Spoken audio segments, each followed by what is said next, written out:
A555ers, I have just a very simple and nice upgrade for guys who are knife collectors or have a need for hex bits in their collection. This is the Scout Leather Co. bit driver, and in this configuration in anodized purple, it's available through Urban EDC Supply.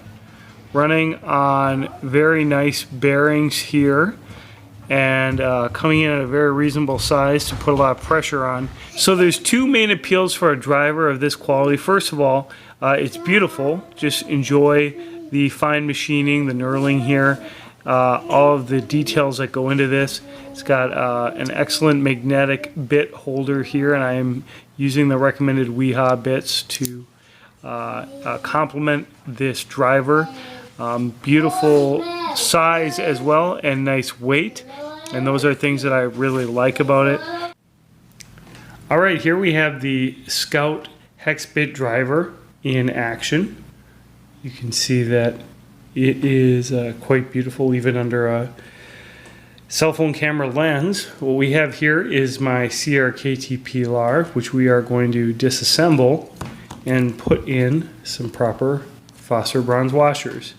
And to do the job, I am using the recommended WiHa bits that are available as an accessory with the Scout driver from Urban EDC Supply. Have some EDCI to clean the knife up when I take it apart, and then some Tough Glide just to lubricate these washers once this is all put together. So let's get to work.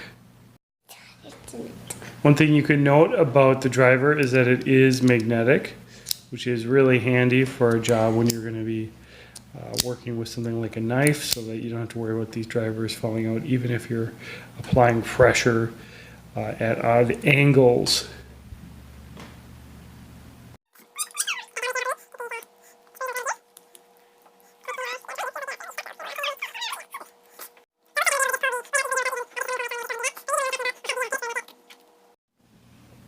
Kind of interesting here, you've got just some very rough burn marks here on the pilar. Never seen this before in a disassembled knife. Just obviously not cleaned up by hand at all before the knife is assembled. So, as is perhaps not a surprise, these screws here are just freely spinning in the backspacer, and so it's good to have a backup set of Torx wrenches just so that you can wrench both sides of the screws here, and that's what I am going to do in this case. And again, I recommend WiHa. These little simple bit sets are cheap and really nice and good for a backup in this situation. Ouch.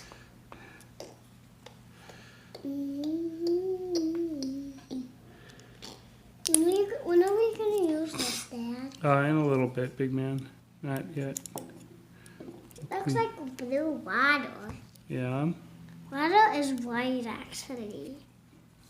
Well, water is clear, actually. Those are stuff that you can work with. What is that, God? That's called Daddy, can I put this back outside? Is this a gift card will do? Mm-hmm. Guys, I guess I forgot to hit play when I had this knife all disassembled, actually, so you could take a look at it. But it does have the proper phosphor bronze washers in there now, and the action is definitely improved on the CRKT pilar. So nice little upgrade. Excited to be able to improve the action on this knife. I do recommend that you get the little bag of WiHa bits along with this when you purchase this version from Urban EDC Supply, who did provide this driver for review. So thank you to Urban EDC Supply for sharing this with me. There are other versions out there if you don't care for this particular colorway, available at Urban EDC Supply, and also if you go to Scout Leather Co., they have a variety of other ones there. And the main merits of this, of course, I think is the beauty, and it is a very practical little tool as well. I definitely have enjoyed using it. And then the main demerits is that it's just expensive. It's an investment. $100 for this little driver, plus more if you want bits, plus more if you want to get a leather bag that will hold this and the drivers, and they also make a stand for the bits and the drivers. To me, it's going to be worth it in the end because you buy one of these once and then you have it for good. It's not like you're taking it anywhere, you're not going to lose it. It is a tool that is nice to have. Of course, it is something to save for, and it is something to make sure that you find the version that you like. And so I recommend check out Urban EDC Supply Selection, and let me know what you think is the best version to run with these. They have them in different metals as well, brass, they have them in copper. I think they're currently out of stock right now. I do believe the titaniums are the only ones you can get. So anyway, let me know if you have been running these. I'd be curious to hear from you what you recommend for your knife tools. And if you have any other suggestions, please make sure to let me know in the comments below. Guys, as always, thanks so much for watching. Really appreciate you checking out this video, and have a great evening.